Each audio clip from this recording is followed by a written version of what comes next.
BRS ప్రభుత్వ హయాంలో చెరువులని కబ్జాలకు గురవుతున్నాయని కాంగ్రెస్ నేత వెంగళరావు ఆరోపించారు. కూకట్పల్లి నియోజకవర్గం అల్లాపూర్ డివిజన్కు సంబంధించిన కాముని చెరువులో గత కొంతకాలంగా పూడుస్తూ కబ్జా చేస్తున్నారని స్థానికులు చెప్పడంతోనే చెరువును పరిశీలించినట్లు ఆయన చెప్పారు. ప్రభుత్వ అధికారులు నిర్లక్ష్యం వల్లే కాముని చెరువు కబ్జాకు గురైందని మండిపడ్డారు.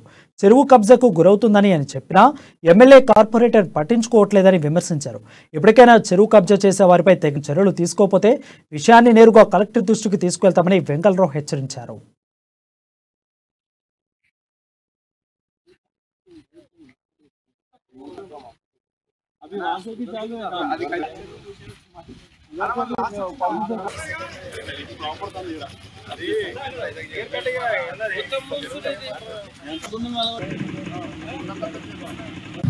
చూడడానికి రావడం జరిగింది.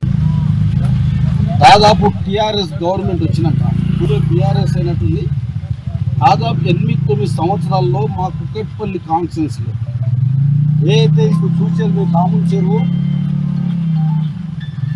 దీనికి ఎవరన్నా ఉన్నారా, దిక్కుమొక్క ఎవరు ఉన్నారన్న పరిస్థితికి పొద్దుపూటనే మట్టి తోలుతూ ఎన్నికెళ్ళి ప్లాట్లు చేసుకుంటూ అమ్ముకుంటా విచ్చలవిడిగా మరి ఇంత హీనంగా ఈ చెరువు ఒక అత్కాపురంలో జరిగిపోతున్నాయి కుకట్పల్లి కాన్స్టిట్యున్సీలో.